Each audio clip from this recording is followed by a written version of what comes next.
தொடர்ச்சியாக தேர்தல் ஆணையத்தினுடைய முடிவுகள் தொடர்பான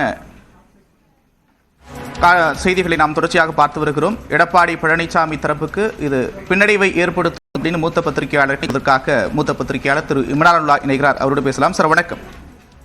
சரிதான், இதுல பதட்டப்படுறதுக்கோ இல்ல வழக்கு எதிர்கொள்றதுக்கோ நாங்க தயாரா இருக்கிறோம் அப்படின்னு சொல்றாங்க. எப்படி பார்க்கலாம்? நீதிமன்றம் இப்ப என்ன சொல்லியிருக்குன்னா, எலெக்ஷன் சிம்பிள்ஸ் ஆர்டர் 1968ன்னு ஒரு ஆர்டர் இருக்கு, சட்ட விதி. அதோட 15 பேராகிராஃப் 15 படி தான் இந்த விசாரணை நடக்கணும்னு நீதிமன்றம் கண்டிப்பா சொல்லியிருக்கு.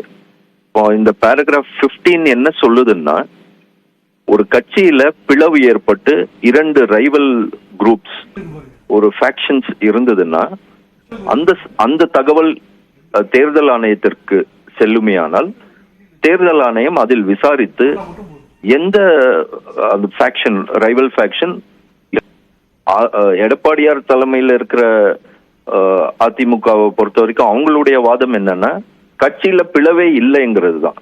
ஏன்னா பொதுக்குழுவில் 6,600 சொச்சம் நபர்கள் இருக்கிறாங்க. அதுல 6,500க்கு மேல என்னோட சப்போர்ட்ல இருக்காங்க, இன் ஃபேவர் ஆஃப் மீ அப்படிங்கிறது அவரோட வாதம். அதே போல பாத்தீங்கன்னா சட்டமன்றத்துல 65 எம்எல்ஏக்கள் அதிமுக டிக்கெட்ல ஜெயிச்சு உள்ள போயிருக்காங்க. அதுல 4 பேரை தவிர 61 பேர் என்ன சப்போர்ட் பண்றாங்க.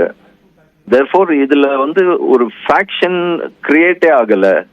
இப்போ எலெக்ஷன் கமிஷனுக்கு மனு கொடுத்திருக்கிற இந்த 6 பேருமே கட்சியில இருந்து நீக்கப்பட்டவர்கள். திரு ஓபிஎஸ் உடைய மகன் ரவீந்திரநாத், அதே மாதிரி பெங்களூரை சேர்ந்த வா புகழேந்தி, ராணிப்பேட்டை சேர்ந்த எம்ஜி ராமச்சந்திரன் என்கிற ஒரு நபர், மதுரையை சேர்ந்த காந்தி என்கிற நபர், சூரியமூர்த்தி என்கிற ஒரு நபர், இவர்கள் எல்லாம் தான் எலெக்ஷன் கமிஷன்ல மனு கொடுத்திருக்காங்க. இவங்க எல்லாமே கட்சியில இருந்து நீக்கப்பட்ட இண்டிவிஜுவல்ஸ். இவங்க கொடுக்கிற மனுவை பேஸ் பண்ணி கட்சியில பிளவு இருக்குன்னு சொல்ல முடியாது. இவங்கள வெவ்வேறு காரணங்களுக்காக நாங்க கட்சியில நீக்கி இருக்கோம். மற்றபடி பிளவுங்கிறது இப்போ ஒரு கட்சியில இந்த மாதிரியான ஒரு சம்பவம் நடைபெற்றால் தான் தேர்தல் ஆணையத்துக்கு கொடுக்க முடியும். இல்ல யாருமே ரெப்ரசன்ட் பண்ணலன்னா அந்த தேர்தல் சின்னத்தை முடக்க முடியும். அந்த அதிகாரங்கள் எல்லாம் இருக்கு. பட் அந்த மாதிரியான ஒரு மேஜர் இஷ்யூ அரைசே ஆகல அப்படிங்கிறது அவங்களுடைய வாதம்.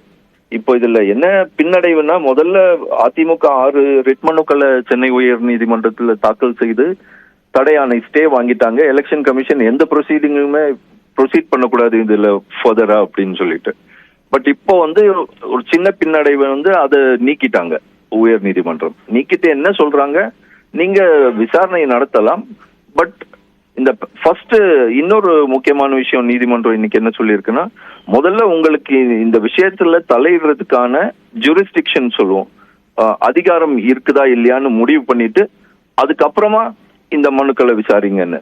அதாவது இப்போ அதிகாரம் இருக்குதா இல்லையான்னு நீதிமன்றம் சொல்றது எதை குறிப்பிடுறாங்கன்னா, ஃபர்ஸ்ட் இந்த பார்ட்டியில ஃபேக்ஷனுங்கிறது இருக்குதா அப்படிங்கறது டிசைட் பண்ணணும் எலெக்ஷன் கமிஷன். அப்படி ஒரு 2 ரைவல் குரூப்ஸா, ஸ்பிளிண்டர் குரூப்ஸா பிரிஞ்சிருக்காங்க, இல்ல 3ஆ பிரிஞ்சிருக்காங்க, 4ஆ பிரிஞ்சிருக்காங்க அப்படிங்கிறது இருக்குன்னு தெரிஞ்சாதான் எலெக்ஷனுக்கு இதுல அதிகாரமே. ஸோ ஃபர்ஸ்ட் என்ன சொல்றாங்கன்னா, நீங்க பார்ட்டிஸ் எல்லாம் ஹியர் பண்ணும் போதே முதல்ல உங்களோட ஜூரிஸ்டிக்ஷன் இருக்கான்னு டிசைட் பண்ணுங்க. அந்த ஜூரிஸ்டிக்ஷன் இருக்குன்னு டிசைட் பண்ணீங்கன்னா அதுக்கப்புறம் ப்ரொசீட் பண்ணி யாருக்கு கட்சி சின்னம் போகணும், யார் ஒரிஜினல் கட்சியை ரெப்ரசென்ட் பண்றாங்க, அந்த கேள்விகளை எல்லாம் நீங்க டிசைட் பண்ணலாம். ஸோ ஃபர்ஸ்ட் இதுல எலெக்ஷன் கமிஷனும் இந்த வெக்கேட் ஸ்டே பெட்டிஷன்ஸ் எல்லாம் ஹியர் பண்ணும் போதே கோர்ட்ல என்ன சொல்றாங்கன்னா, நாங்க எங்களுக்கு ஜூரிஸ்டிக்ஷன் இருக்கான்றதே நாங்க இன்னும் டிசைட் பண்ணல. ஆனா அதிமுக அவசரப்பட்டு அதுக்குள்ள 6 ரிட் பெட்டிஷன் போட்டு ஸ்டே எல்லாம் வாங்கிட்டாங்க. அதுக்கு தேவையே இல்லை, எங்ககிட்டயே முறையிட்டு இருக்கலாம். எடப்பாடியார் தலைமையிலான அதிமுக எங்ககிட்டே கட்சியில பிளவே கிடையாது. மற்றபடி இண்டிவிஜுவலா கட்சியில இருந்து நீக்கப்பட்டவங்க அந்த இஷ்யூஸ் எல்லாமே சிவில் கோர்ட்ல பெண்டிங்ல இருக்கு. சிவில் சூட்ஸ் எல்லாம் ஹைகோர்ட்ல ஆல்ரெடி பெண்டிங். அதுல இன்ட்ரீம் ஆர்டர் கொடுக்காததுதான் உச்ச நீதிமன்றம் வரைக்கும் போய் டிஸ்மிஸ் ஆகி இப்போ திரு எடப்பாடியார் ஜெனரல் செக்ரட்டரியா கண்டினியூ பண்றாரு. பட் மெயின் சிவில் சூட்ஸ் எல்லாம் இன்னும் ஸ்டில் ஹைகோர்ட்ல பெண்டிங். ஸோ சிவில் அதுல தலையிட முடியாது அப்படிங்கிறது அதிமுகவுடைய பிரதான வாதம். ஸோ இப்போ இந்த வாதத்தை உயர்நீதிமன்றத்துல சொன்னதை அவங்க எலெக்ஷன் கமிஷன்ல போய் சொல்லுங்க அப்படின்னு தான் டிவிஷன் பெஞ்ச் சொல்லியிருக்கு. பட் இப்போ இன்னைக்கு உயர்நீதிமன்றம் கொடுத்திருக்கிற இந்த தீர்ப்பு, இந்த ஸ்டே வெக்கேட் பண்ணதை சேலஞ்ச் பண்ணி கூட திரு எடப்பாடியார் தலைமையிலான அதிமுக உச்ச நீதிமன்றத்துக்கு போய் மறுபடியும் அதை இல்ல ஸ்டே கொண்டு வரணும்னு சொல்லி கேட்கலாம். அது ஒரு ஆப்ஷன் அவங்களுக்கு. இல்ல அது பர்சியூ பண்ண விரும்பலன்னா நேரா எலெக்ஷன் கமிஷன்லயே போயிட்டு உங்களுக்கு ஜூரிஸ்டிக்ஷன் இல்ல இதுல தலையிடுறதுக்கு, இங்க ஒரு ஃபேக்ஷனே கிடையாது, கட்சி பிளவு எல்லாம் படல, உங்ககிட்ட மனு கொடுத்தவங்க எல்லாம் இண்டிவிஜுவல்ஸ் அப்படிங்கறத தெளிவுபடுத்தலாம். நிச்சயமாக தேர்தல் ஆணையத்துக்கு செல்ல போகிறாரா அல்லது நீதிமன்றத்தில் வழக்காட போகிறாரா அப்படின்றத பொறுத்திருந்து பார்க்கலாம்.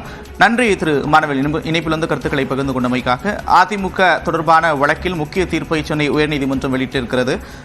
உட்கட்சி விவகாரத்தில் தேர்தல் ஆணையம் விசாரணை நடத்த தடை இல்லை அப்படின்ற உத்தரவை உயர்நீதிமன்றம் பிறப்பித்திருக்கிறது. அதே நேரம்